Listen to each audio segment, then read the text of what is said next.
Voilà, donc vraiment, on a l'honneur d'accueillir André Tricot, donc, qui fera une conférence de clôture, qui va essayer un peu plus courte et on est vraiment désolé, hein, donc, parce que je viens de l'apprendre. Donc, dans le titre, eh ben, il est là, donc l'articulation recherche, formation terrain, donc avec un point de vue orienté vers l'ergonomie. Et je pense qu'on n'a plus besoin de présenter André Tricot, mais quand même, je vais le présenter rapidement, mais non, très rapidement.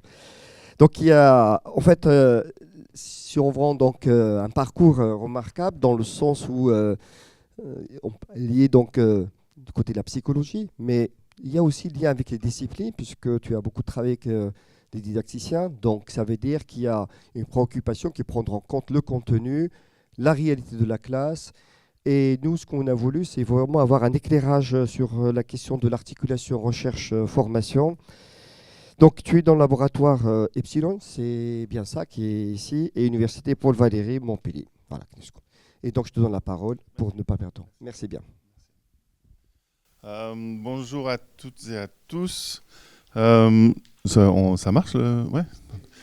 Donc, je vais effectivement essayer d'aborder cette question de l'articulation entre la recherche, la formation et le terrain, avec des préoccupations qui sont celles d'un ergonome, mais aussi j'ai formé des enseignants pendant 25 ans de ma vie, donc ça m'a un peu préoccupé.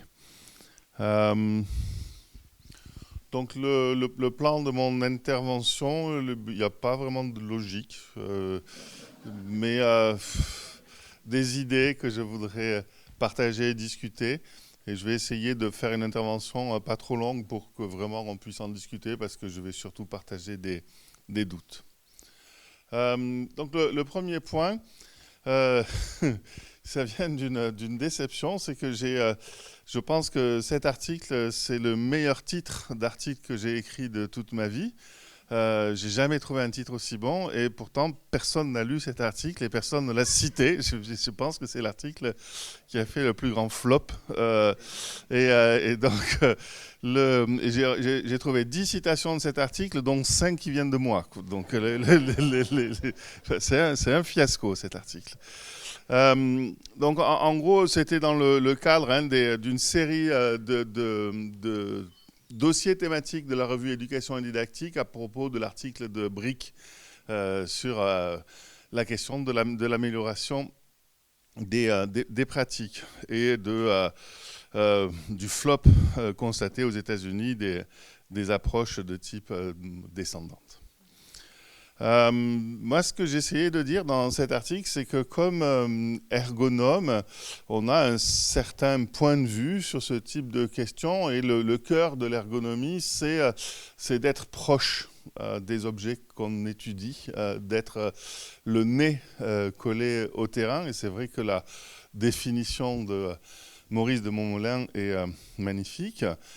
Et une autre chose qui est importante pour nous, puisque j'ai travaillé dans un laboratoire d'ergonomie pendant 19 ans, c'est que nous ne faisons pas véritablement de la recherche en ergonomie, mais de la recherche pour l'ergonomie. C'est-à-dire que nous essayons de produire des connaissances et produire des méthodes qui vont ensuite être utiles, éventuellement, ça c'est pas nous qui le décidons, utiles à des ergonomes sur le terrain.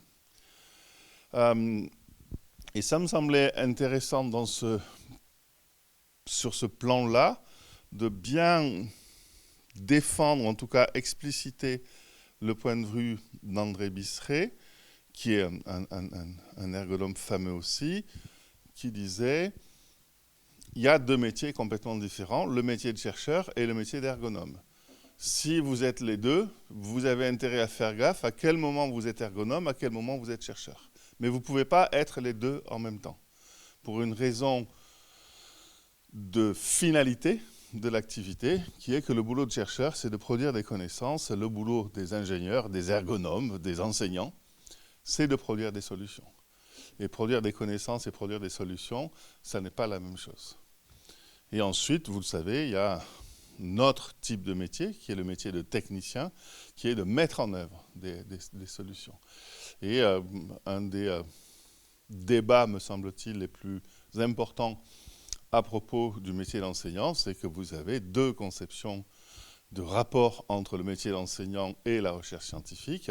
Certains qui vont considérer que les enseignants sont des techniciens, ils sont là pour mettre en œuvre des solutions qui ont été conçues par des experts, par des chercheurs, et d'autres qui pensent que les enseignantes et les enseignants sont des ingénieurs, ils conçoivent des solutions.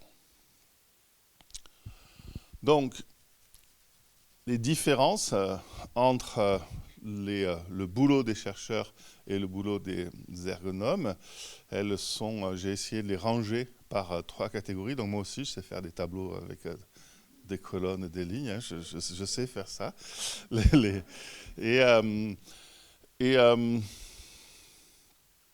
Et concevoir, c'est par exemple répondre à une commande.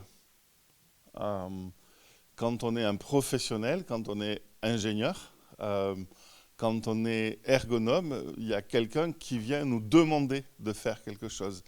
Un chercheur, on ne vient pas lui demander de faire quelque chose. Un chercheur, c'est lui qui décide de ce qu'il ou elle fait. Dans la recherche, le rôle du hasard est extrêmement important. En ingénierie ou en ergonomie, le hasard, c'est l'ennemi.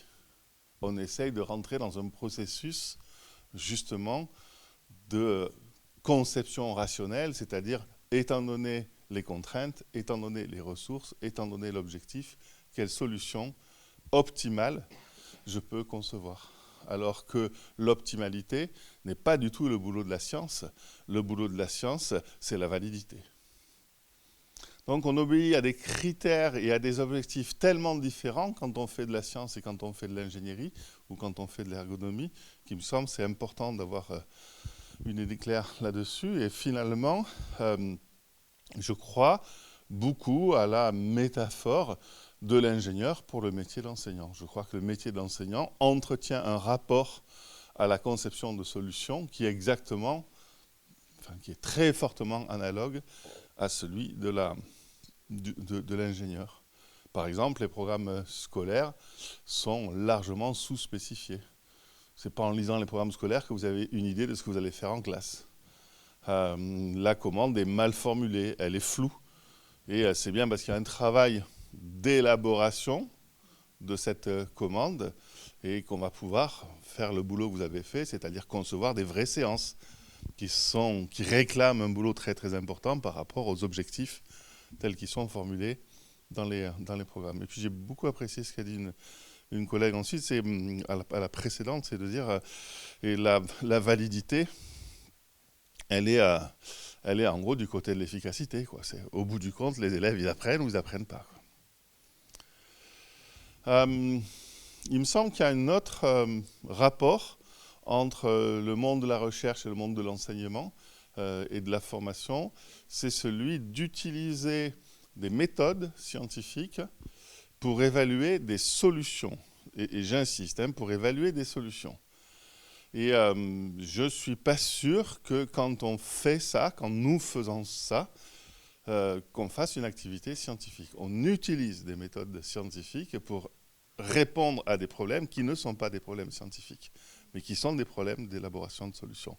Par exemple, vous l'avez beaucoup évoqué dans la précédente table ronde, une méthode qu'on peut utiliser, c'est la méthode expérimentale. J'en parle parce que c'est à peu près la seule que je comprends. Et la méthode expérimentale, elle vient des sciences expérimentales. Les sciences expérimentales, ça vient du monde des laboratoires. Hein. La méthode expérimentale l'origine vient bien du fait qu'en laboratoire, on peut créer un système. Et l'expérimentation va porter sur le système qu'on a créé. Et puis, on va imputer la modification du système à la perturbation qu'on a introduite dans le système. Et la méthode expérimentale repose sur la possibilité de faire une imputation causale. Hein. C'est si j'ai modifié ça et que mon système a été modifié comme ça, c'est bien que ma modification est la cause de ce que j'ai observé. Et puis, bien entendu, on va essayer d'exclure d'autres causes. Mais en psychologie cognitive, la façon dont on utilise la méthode expérimentale, c'est déjà un petit détournement. On ne crée pas des systèmes, hein, on essaie de comprendre des humains, donc on ne peut pas créer des humains déjà. Et en plus, les humains sur lesquels on expérimente ou avec lesquels on expérimente, ils sont tous différents. Donc chaque humain qui participe à une expérimentation introduit une source de variation. C'est le bordel hein, par rapport à un laboratoire. Enfin, on a décidé de garder le mot recherche, démarche expérimentale, mais regardez déjà les 2 pas qu'on vient de faire, juste alors qu'on est juste au point de départ.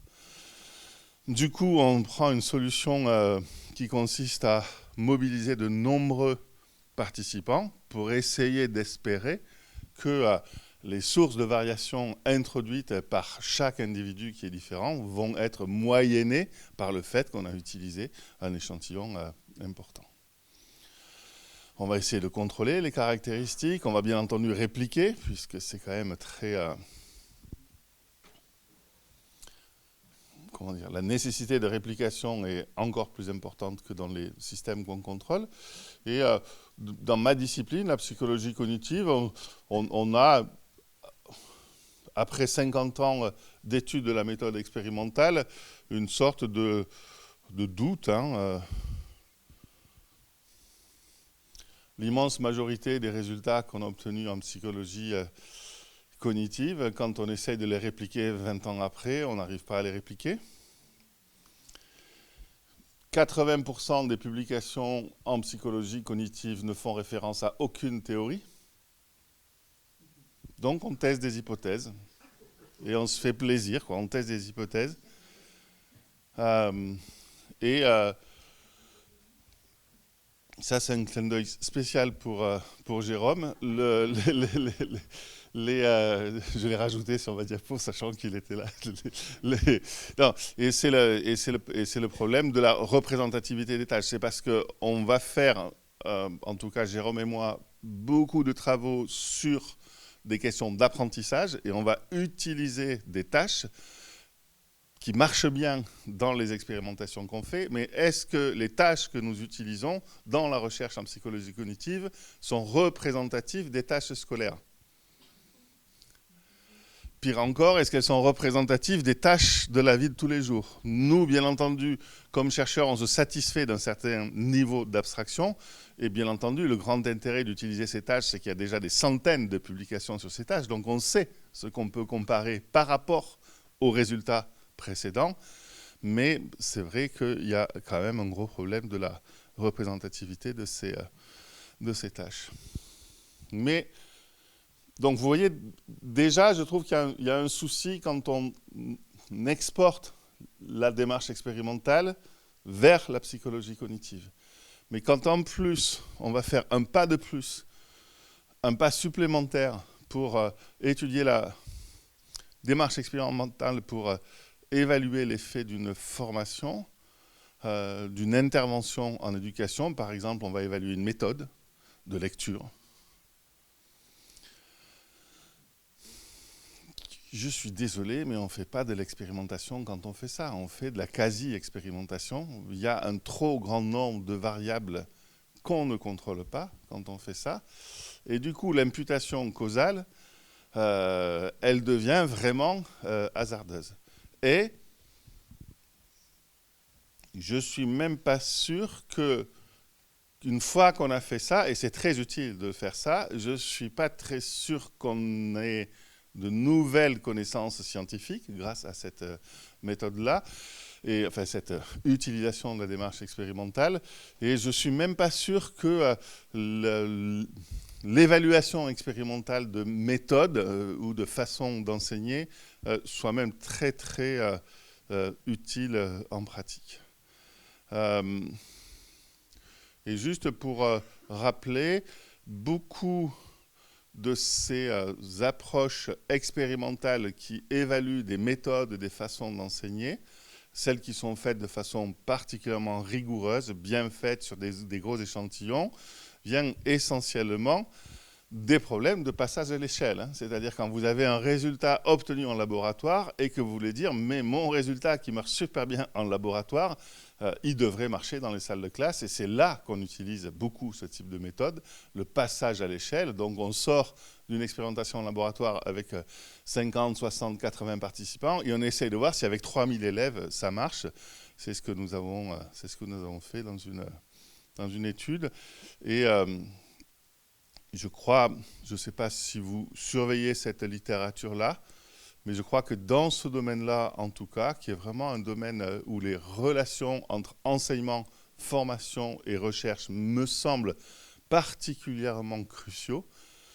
Je ne sais pas si vous connaissez les travaux dans le domaine de le treatment integrity, donc le contrôle des sources de variation quand on passe de la théorie, ce qui doit marcher, à ce qui s'est passé en formation, ce que les enseignants ont compris en formation, le passage de ce qu'ils ont compris à ce qu'ils peuvent faire, à ce qu'ils veulent faire, et ensuite le passage en pratique dans la classe, et ensuite le passage de la pratique des enseignants aux apprentissages des élèves. Chacune de ces étapes, c'est une source de variation. Et les travaux dans ce domaine-là en ce moment se disent quelle méthode on pourrait utiliser pour vraiment, chacune de ces sources de variation, exercer un contrôle, parce que sinon vous vous retrouvez dans le résultat qu'on a obtenu avec Marc Gurgan. On a montré que les formations opérées par les maisons pour la science sur la démarche d'investigation étaient inefficaces. Et alors ? On ne dit pas pourquoi, on ne dit pas sur quel aspect, on ne dit pas si ça vient des enseignants qui ont été formés ou des formateurs, ou si ça vient du design pédagogique, ou si ça vient de la théorie, ou si ça vient d'un problème de didactique des sciences, on ne dit rien. Vous voyez le gros problème, si vous ne contrôlez pas chacune des sources de variation, vous êtes bien en difficulté pour, une fois que vous avez fait le constat, répondre à la question « So what ?» Qu'est-ce qu'on fait maintenant qu'on a ce résultat ? Donc je crois vraiment important, c'était le premier point de vue, de distinguer le boulot des chercheurs et le boulot des ingénieurs, donc des ergonomes, des formateurs, des enseignants, et que quand on se met à utiliser des méthodes scientifiques, pas pour faire de la science, mais pour évaluer des solutions, il y a un certain nombre de précautions que les gens ont aujourd'hui, mais sur lesquelles je pense qu'il faut que nous ayons la plus grande vigilance. Sauf que, et je vais contre-argumenter par rapport au point 1, séparer comme ça les problèmes de terrain et les problèmes scientifiques, c'est pas si malin que ça. En tout cas, en ergonomie, je donne un exemple très connu chez nous, le modèle de Vikens.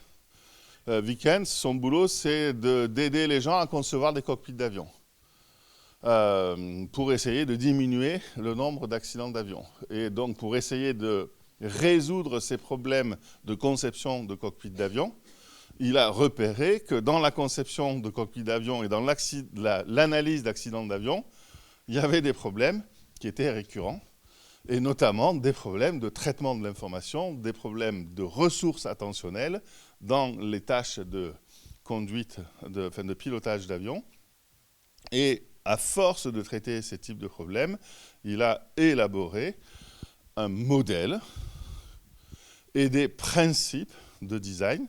Et ce modèle, c'est celui-là, qui est le modèle qu'on appelle le modèle de la compatibilité de traitement, qui est que quand on a des tâches complexes et qu'on a des traitements qui sont réalisés sur des registres perceptifs différents qui font appel à différentes sollicitations attentionnelles et à différents types d'actions, il y a des compatibilités et des incompatibilités qu'on peut mettre à jour et qu'on peut ensuite utiliser comme principe de design.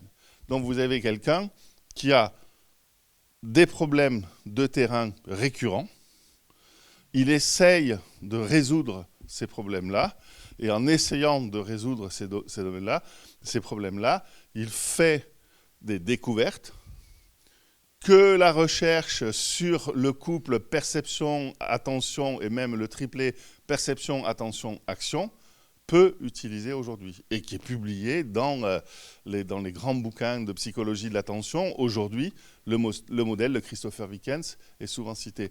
Donc vous voyez, cette idée de séparer le terrain et la recherche, qui était mon premier point de vue, ça ne tient pas si bien que ça.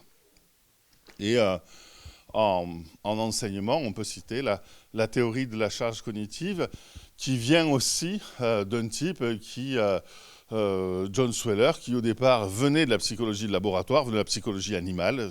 Lui, ce qui l'intéressait, c'est l'apprentissage chez le rat. Puis un jour, il est recruté dans une faculté d'éducation. Il dit même, il va falloir que je me mette à l'éducation et que je quitte le monde merveilleux des rats de laboratoire. Et il a dit, ben voilà, en psychologie cognitive, selon la façon dont on présente un problème, non seulement la résolution du problème, mais l'apprentissage qui découle de la résolution du problème vont différer. Vous ne changez pas la nature mathématique du problème, vous changez la surface du problème, la superficie du problème, la présentation. Eh bien, ça change tout. Ben oui, ça, c'est un problème récurrent. Comment les effets de présentation du problème affectent la façon dont on les résout et la façon dont on apprend.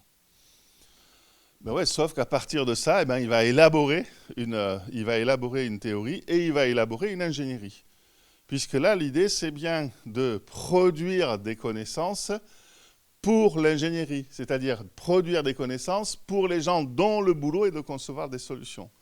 On dit que c'est complètement différent de concevoir des solutions pour les personnes sur le terrain que de concevoir des connaissances pour que les personnes qui conçoivent les solutions puisse avoir ces connaissances à sa disposition. Bon voilà, il a élaboré un certain nombre de trucs, il a élaboré une théorie, je ne sais pas pour vous la présenter, mais c'est juste pour vous dire, il y a une théorie qui est formulée, la première version ayant une trentaine d'années. Elle a permis de tester un certain nombre d'hypothèses, et en 40-45 ans de recherche sur cette théorie, il y a une quinzaine de techniques, c'est-à-dire de connaissances à la disposition des concepteurs, qui sont fondées sur, d'après mes dernières estimations, on est à peu près entre 8 000 et 10 000 expérimentations publiées dans ce domaine. Et là aussi, le rapport entre la science et la pratique est hyper important. Une des plus grandes découvertes de cette théorie, qui a complètement obligé les auteurs de la théorie à reformuler la théorie, c'est dû à un accident expérimental. Généralement, quand vous faites une expérimentation en éducation, vous avez votre groupe expérimental et votre groupe contrôle, et si vous voulez que ce que vous faites varier, c'est le niveau de connaissance des individus sur lesquels vous allez expérimenter, vous allez prendre généralement des gens que vous venez de former, qui viennent de bénéficier d'un enseignement, et des gens qui n'ont pas été formés. Et je ne sais pas pourquoi ça leur a pété au cerveau ce jour-là. Ils faisaient une expérience sur la compréhension de circuits, enfin l'effet des formats de présentation sur la compréhension de circuits électriques. Et un jour, ils ont utilisé comme groupe témoin des électriciens professionnels.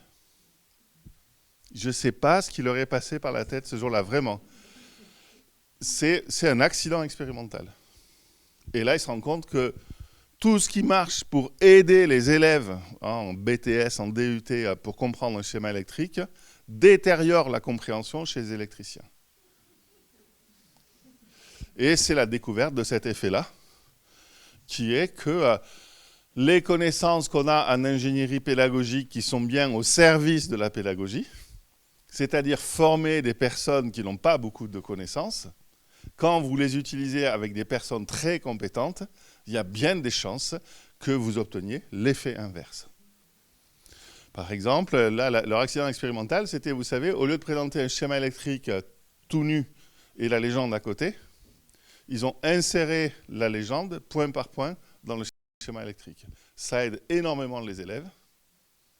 ça fait chier les électriciens, quoi, il faut dire ce qui est. Ça leur brouille le schéma.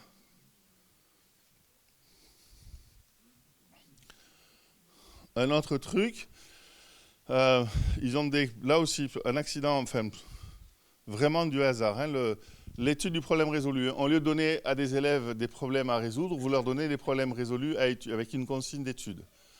Ça marche super bien. Aujourd'hui, on est à peu près à 300 réplications de cet effet. C'est pour des apprenants novices qui ont peu de connaissances, pour des apprentissages relativement simples. Il y a une méta-analyse qui a été publiée en 2023 sur l'étude de problèmes résolus en didactique des maths, donc focalisée sur une discipline. 55 études, ils ont un bel effet, un joli dé de Cohen, et en particulier pour les élèves en difficulté d'apprentissage, où la taille d'effet monte à 0,92. C'est rarissime en éducation d'avoir d'aussi belles tailles d'effet. Donc tout va bien.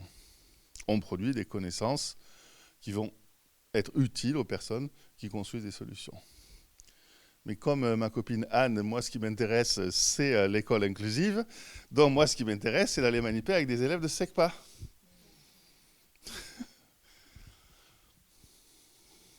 Voilà, le résultat. L'étudiante n'a pas encore soutenu son mémoire, hein, si jamais elle ne se suicide pas avant. Je ne comprends pas. Je ne comprends pas. Donc, notre groupe expérimental a eu des problèmes résolus à étudier. Notre groupe contrôle a eu des problèmes à résoudre. C'était bien des élèves de SECPA, donc dans le domaine de l'élève en difficulté, ça se pose un peu là quand même, un élève de SECPA. On a conçu les problèmes avec les profs. On a décidé que c'était des problèmes de mesure, des problèmes de proportionnalité avec les profs. On a fait ça avec des 4e et des 5e. On a 200 élèves, enfin on a tout fait bien comme il faut. Et ça ne marche pas. Ça ne marche pas. Mais ça ne marche pas du tout.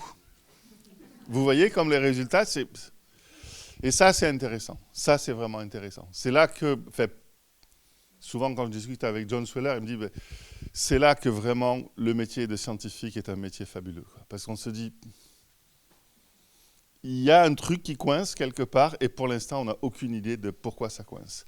Et donc sans doute que avec des personnes dans la salle, si ça vous intéresse, on va lancer une série d'études sur l'étude de problèmes résolus en SECPA et essayer de comprendre sous quelles conditions cet effet d'étude du problème résolu qui marche si bien et qui est si robuste, là, ça n'a absolument pas marché, mais pas du tout marché. Sur une série de 10 problèmes, je crois que ça a marché sur un problème. C'est quand même un peu contrariant. Mais bien entendu, je ne sais plus alors si c'était... non, c'était toi qui disais ça, Jérôme. Il disait, c'est vrai que là, maintenant, nous, on a l'air un peu con avec les profs de SECPA. Vous voyez que quand on va former des profs de SECPA, on leur dit, ouais, ça marche super, mais... mais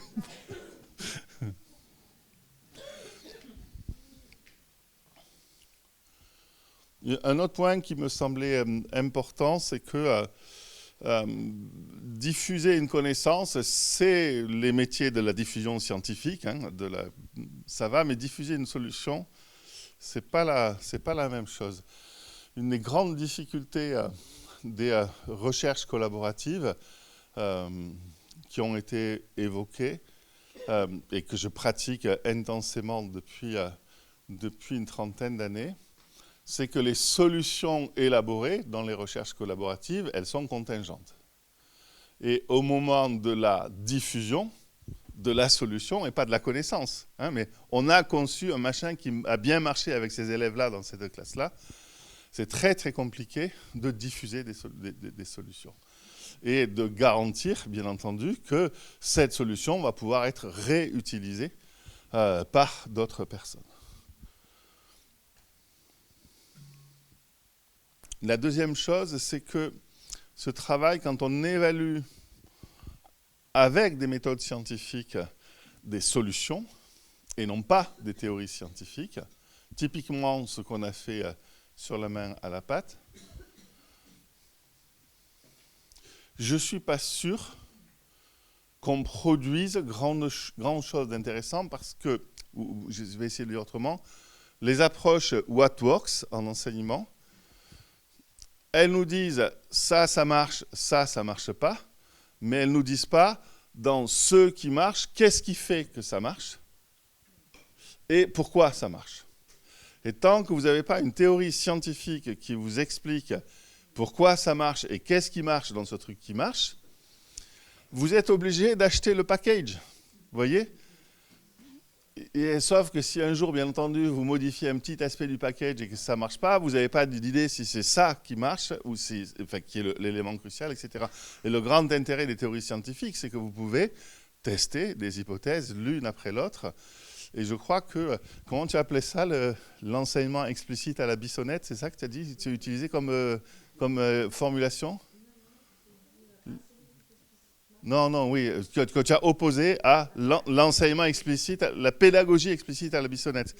Ça, c'est voilà, voilà, l'expression que tu as utilisée. Pour moi, quand je connais bien cette littérature, et c'est une littérature qui est athéorique.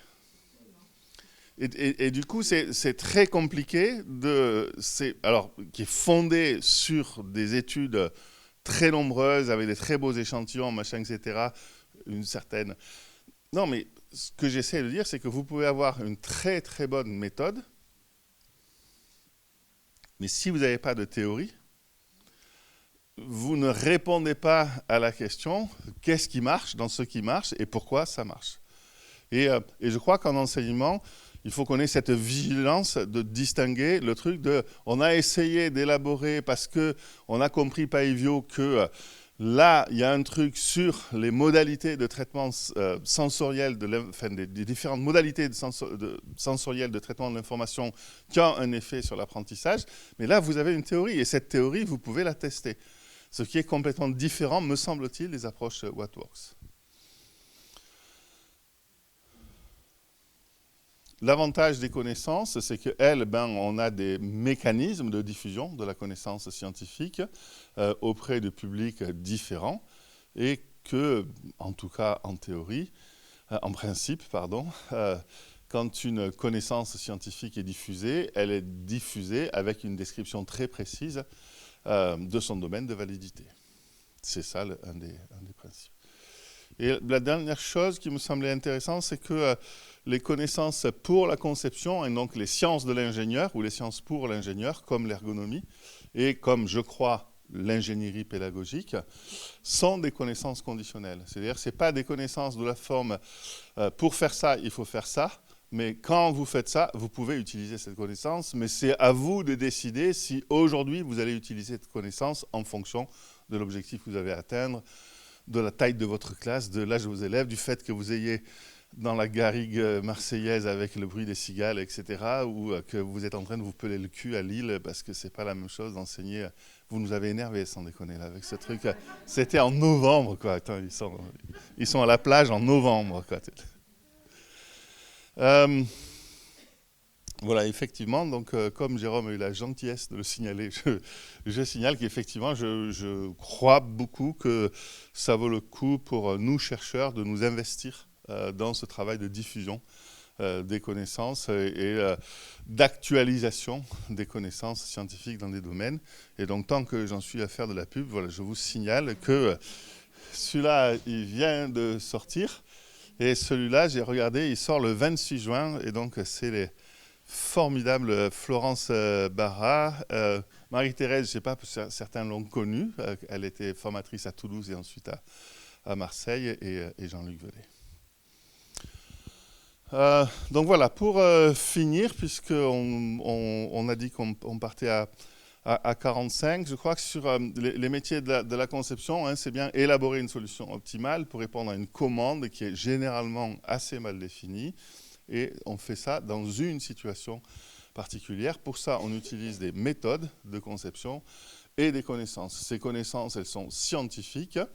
Et elles ont été mises à jour. Ce sont aussi des connaissances qui viennent des sciences de l'ingénieur, c'est des connaissances conditionnelles, mais aussi ce sont des connaissances culturelles, la culture du métier, c'est-à-dire ces connaissances qui sont issues de l'expérience professionnelle de chaque enseignant et surtout des discussions qu'on a eues entre enseignants lors de formations, mais aussi dans la cour, mais aussi lors d'une réunion pédagogique, mais aussi lors de l'analyse de la difficulté que rencontre tel ou tel élève. Donc voilà, pour conclure, j'ai essayé de vous dire que pour les ergonomes, en tout cas, il semble important de bien distinguer la finalité de production de connaissances et de solutions, sur le fait que l'ingénierie pédagogique, en tout cas l'approche que j'essaie de défendre, produit des connaissances d'un type particulier, qui sont des connaissances conditionnelles, que les solutions, elles sont conçues par les ingénieurs, c'est-à-dire par les gens qui ont des problèmes à résoudre, et elles sont particulières, donc difficiles à diffuser, ces solutions. Que quand on résout un problème de conception, on a non seulement un objectif, mais à prendre en compte des moyens et des contraintes et des connaissances. Mais là, je ne savais pas que j'allais parler après vous, mais c'était magnifique, que ces solutions, elles peuvent être co-conçues avec des chercheurs, avec des formateurs, que des solutions à prétention générale peuvent être évaluées par des chercheurs, mais en fait, elles sont surtout évaluées par des personnes qui maîtrisent des méthodes scientifiques. Je me demande s'il ne faudrait pas qu'on invente un métier qui est ni chercheur, ni formateur, ni enseignant, mais des personnes qui ont les compétences pour conduire des évaluations rigoureuses. Il y a plein de disciplines où ce métier, ça s'appelle ingénieur ou ingénieur méthode. Dans les laboratoires, ça s'appelle ingénieur de recherche. Donc ces gens-là existent dans tout un tas de métiers, mais ce serait bien qu'en éducation, ces gens-là existent parce qu'ils sont d'une très grande utilité. Et je ne suis pas sûr vraiment que ce soit le boulot des chercheurs. Enfin, bien entendu, je le fais, mais peut-être je ne suis pas sûr que j'apporte grand-chose quand je fais ça. Et enfin, donc, les connaissances et les méthodes, elles sont mises à disposition quand elles sont pertinentes. Et j'insiste là-dessus, qui est que finalement, la formation des enseignants, elle devrait être fondée sur l'état des connaissances scientifiques, mais aussi des connaissances pertinentes et des connaissances efficaces. Et ça a été dit par une autre personne avant moi, donc je ne fais que surenchérir. Et je me dis aussi peut-être que si un jour on a les moyens, il y a une très jolie ANR qui a été financée sur ce principe-là, qui est piloté par Gérard Sansevie à l'INSPE de Bretagne. Il faut beaucoup de moyens pour conduire des travaux de ce type-là, mais j'espère qu'à terme, on pourra aussi développer ce type de boulot. C'est vraiment une démarche dans laquelle il y a de la co-conception, mais c'est incrémental, c'est-à-dire on co-conçoit une progression, et l'année suivante, on évalue la solution, et ensuite la solution qui a été améliorée, puis la solution qui a été améliorée 2 fois, puis la solution qui a été améliorée 3 fois. Donc il faut au moins 3 ou 4 ans de tests et de retests et de retests, mais que cette démarche de conception, reconception, c'est bien entendu dans une approche de collaboration entre chercheurs, formateurs et enseignants, et que peut-être, en tout cas c'est le pari de cette équipe, que ça aura d'autant plus de puissance qu'au moment où on va faire l'évaluation de ces trucs-là, on utilise de gros échantillons et une vraie randomisation.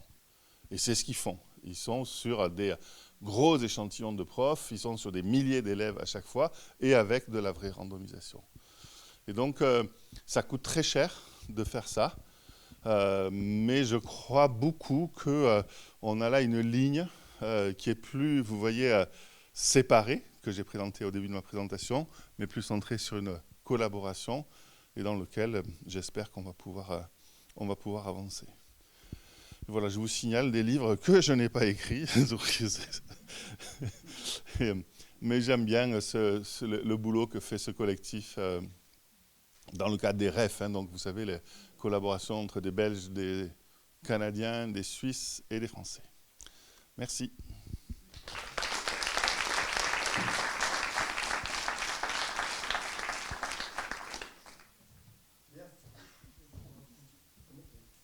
On a le temps de prendre quelques questions.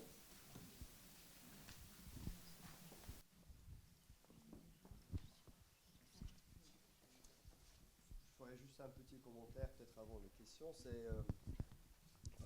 En tout cas, merci bien pour cet exposé. Le commentaire, ce qu'il serait bien que nos enseignants, chercheurs dans les INSPE, qui apportent un peu le rôle de la recherche, et souvent un discours selon lequel la recherche a dit, donc il va falloir faire comme ça, en gros. C'est pour résumer de façon un peu provocateur. Et donc, que nos enseignants de INSPE puissent avoir accès à cette présentation, il me semble, ça sera une grande richesse. Que nous, coder la recherche, il faut commencer toujours par douter et questionner. Donc, et ça, je pense, tu as commencé ton exposé par des doutes, et c'est quelque chose qui est important, et pas la certitude que c'est comme ça, c'est des vérités, et donc appliquer ce que la recherche a dit. Jérôme. Oui, merci. Merci André pour ta présentation. Toujours un plaisir de t'entendre. Moi, c'est pas vraiment une question, mais c'est une petite remarque que m'a évoqué aussi ta présentation. Je me suis aperçu depuis qu'on travaille dans Pégase que parfois, voire souvent, les non-chercheurs, en l'occurrence les enseignants, mais c'est peut-être vrai aussi pour d'autres catégories professionnelles, voient le chercheur comme quelque chose de monolithique et qui utilise toujours les mêmes méthodes et donc les mêmes épistémologies, c'est-à-dire la même conception du monde et de ce que doit être la science, et qu'en plus ils sont tous d'accord. Et ça m'est arrivé dès le début de Pégase que des enseignants me disent « mais bah attends, lui il vient de nous dire autre chose là, donc c'est à toi de faire la synthèse pour nous ». Et je me suis retrouvé comme de rond de flanc parce que je ne savais pas répondre, parce que le collègue avait parlé enseignement explicite, qui n'est pas ma discipline, qui n'est pas mon ancrage, qui n'est pas ma façon d'aborder les choses. Ça ne veut pas dire que c'est pas bien, ça ne veut pas dire que je le réfute, ça veut juste dire que je ne connais pas grand-chose en fait. Moi, mon truc c'est la psychocognitive. Et ça, je trouve que les chercheurs doivent aussi faire l'effort d'expliquer aux non-chercheurs, et en l'occurrence à nos collègues enseignants, qu'en fonction de la discipline qu'on exerce et puis de nos choix épistémologiques, eh bien, on ne peut pas répondre à toutes les questions. Et les réponses qu'on va apporter sont des réponses qui sont ancrées dans un contexte scientifique, donc épistémologique et méthodologique. Ouais, voilà. C'est vrai que souvent, quand j'étais formateur d'enseignants, aujourd'hui je forme des psychologues et c'est exactement la même chose que je raconte. Je dis, finalement, un praticien fait face à des problèmes qui sont souvent plus complexes et elle doit avoir une ouverture sur des registres de connaissances que nous, chercheurs, ne devons pas avoir. Et donc on est bon quand on est pointu. Et du coup, mais ouais, mais j'aime bien moi l'idée. C'est pas moi, c'est juste Philippe Carré qui un jour m'a dit ça. Il m'a dit un chercheur, c'est juste quelqu'un qui a les idées claires sur la différence qu'il y a entre ce qu'il sait, ce qu'il pense et ce qu'il croit. C'est la seule chose qui permet de caractériser un chercheur. Et c'est juste quelqu'un qui est très clair tout de suite pour te dire « ça, je ne sais pas ». Voilà. Pour moi, c'est à ça qu'on reconnaît un chercheur. Là, je suis désolé. Mais ça, tu peux te le permettre quand tu es chercheur, de dire « ça, je ne sais pas ». Mais quand tu as une classe avec 30 gosses, etc., mais sauf qu'il faut y aller, quoi. Et nous, on peut dire « non, attends, je veux bien, mais dans 3 ans, quand j'aurai fini ma recherche ». Et c'est ça la différence entre les métiers de l'ingénieur, où de toute façon, il faut qu'on trouve une solution. Ici, maintenant, on ne peut pas dire revenez dans 3 ans. Et nous, et je crois que c'est ça la différence. Et effectivement, je crois que c'est maintenant que Philippe m'a dit ça et que j'ai compris que la principale caractéristique de mon boulot, c'est que j'étais clair sur ce que je ne savais pas. C'est beaucoup plus clair. Et c'est aussi, tu vois, quand tu as parlé de la garanderie, etc., je pense que c'est un autre truc qui, pour moi, aujourd'hui, maintenant que Philippe me l'a dit, c'est un repère pour moi, c'est de dire, il y a des chercheurs, je suis désolé, mais quand je les écoute, je ne vois pas la différence entre ce qu'ils savent et ce qu'ils pensent. C'est pas clair.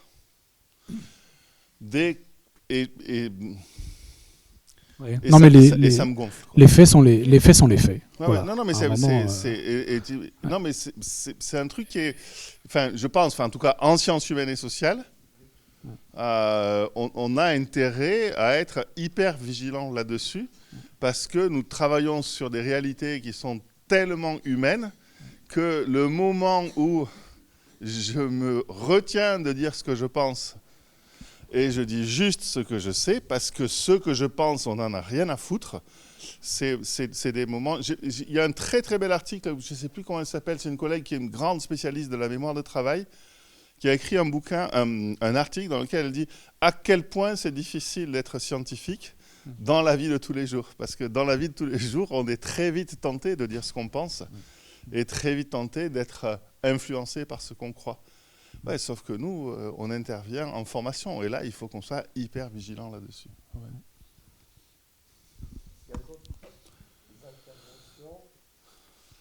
Bon, vous avez compris que Jérôme et moi, on n'a besoin de personne. On peut parler pendant 2 heures comme ça. C'est navrant. Désolé. Et juste, je précise que la présentation que je viens de faire, en fait, Hamid, tu m'avais déjà invité à la faire au pôle Pégase. Donc, Pégase, justement, c'est un grand événement et c'était une conférence. Avant de commencer le travail sur lien recherche formation terrain, on avait commencé par cette conférence. Donc le monde est petit, hein. Ou alors Pégase noyote le monde. Nicolas. C'est juste pour rebondir sur ce que disait Jérôme, je pense que c'est très important de dire ici, on ne l'a peut-être pas assez abordé, que les objets qui se posent aux enseignants dans la pratique, ils sont tellement complexes qu'on a besoin de plusieurs disciplines scientifiques, voire de tout un éventail très important de disciplines scientifiques pour les aborder. Et il y a aussi, au-delà de la question de la communicabilité, du travail en commun entre chercheurs et enseignants, il y a aussi toute une question qui est le travail en commun entre chercheurs de différentes disciplines. Et c'est parfois presque aussi difficile. Et je pense qu'il faut vraiment que les enseignants, les formateurs, etc., ils entendent ce message. C'est-à-dire que la science, la recherche en éducation, elle est vraiment très très loin d'être monolithique. Il y a des épistémologies qui sont différentes, voire opposées, et qui se jettent parfois à l'anathème, soyons clairs. Et donc, il faut vraiment que ça c'est aussi un message qui passe. On n'a pas de réponse univoque, on n'a pas de réponse définitive. Quand j'étais formateur d'enseignants, je disais souvent, un élève, c'est aussi une réalité sociologique, sauf que moi, je n'y connais rien. Je n'ai absolument rien d'intelligent, j'ai rien à dire là-dessus. Mais oui, la réalité sociologique, voilà, pareil, la réalité biologique de cet élève, j'y connais pas grand-chose. Moi, je connais un tout petit bout. Mais tu vois, qui s'amuserait à nier la réalité sociologique, la réalité biologique là, tu vois, c'est exactement ça. Donc, on termine cette séance. Donc en tout cas, merci bien. Merci, Armin.